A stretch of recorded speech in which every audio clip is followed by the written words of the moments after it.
अस्सलाम वालेकुम, this is करीम खिलाड़ी। आज हमारा टॉपिक है कुड। बेसिकली जो कुड है ये एक स्ट्रक्चर है। जब आप अंग्रेजी में कोई ऐसे दिख रहे होते हैं, लेटर दिख रहे होते हैं, इवन के आईएल्स की क्लासेस में भी जब लोग जो है ऐसे दिख रहे होते हैं तो उसमें कंफ्यूजन होती है कि हमें कुड का सही इस्तेमाल जो है वो किस तरीके से होगा। अच्छा, बेसिकली जो कुड है ना, वो निकला वो कैन का पास है। अब कैन का मतलब क्या होता है? कैन का मतलब होता है एबिलिटी। क्या मतलब होता है? एबिलिटी, यानी कि when you are able to do something, जब आप में कोई काम करने की सलाहियत हो। फॉर एग्जाम्पल मैं कह रहा हूँ कि I can drive a car, तो इसका मतलब है मैं गाड़ी चला सकता हूँ।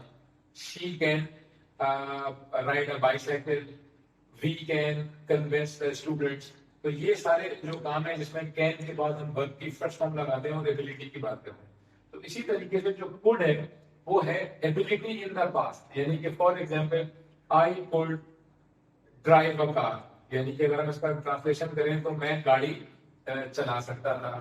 दे कुड वेट फॉर अस, वो हमारा इंतजार कर सकते थे। तो इसका मतलब है एबिलिटी इन प्रेजेंट कैन के साथ वर्ब की फर्स्ट फॉर्म आएगी, और when we talk about ability in past could के साथ फर्स्ट फॉर्म आएगी। अब कंफ्यूजन क्या है? कंफ्यूजन हमें ये है कि कुड के बाद वर्ब की फर्स्ट फॉर्म लगाएंगे या कुड के बाद हैव थर्ड फॉर्म लगाएंगे, और अगर दोनों अलग अलग है तो दोनों में डिफरेंस क्या है? ट्रांसलेशन में भी और अंडरस्टैंडिंग में भी। जैसे मैंने जुमला लिखा हुआ है I could swim when I was in class 6। अब ये जुमला, इसका तर्जुमा ये कि मैं तैर सकता था जब मैं क्लास 6 में था या ग्रेड 6 में था, तो उस वक्त में मुझे स्विमिंग आती थी, स्विमिंग कर सकता था मैं, यानी मेरे पास एबिलिटी थी स्विमिंग करने की। अच्छा, दूसरा जुमला है I could have achieved band 7.0 in IELTS exam, यानी इसका तर्जुमा भी वही है कि मैं आईएलटीएस के एग्जाम में 7.0 बैंड जो है वो हासिल कर सकता था। तो जब दोनों का तर्जुमा एक है, दोनों का ट्रांसलेशन सेम है, तो फिर फर्क क्या है? मतलब व्हाई इन सम सेंटेंसेस हम कोड के बाद वर्ब की फर्स्ट फॉर्म लगाएंगे, वेयर एज जबकि कुछ सेंटेंसेस में कोड के बाद हैव लगाएंगे और थर्ड फॉर्म लगाएंगे। तो इसमें सिंपल डिफरेंस ये है कि when we talk about ability in the past, तो there we use could plus first form. जैसे कि I could ride a bicycle when I was 7 year old.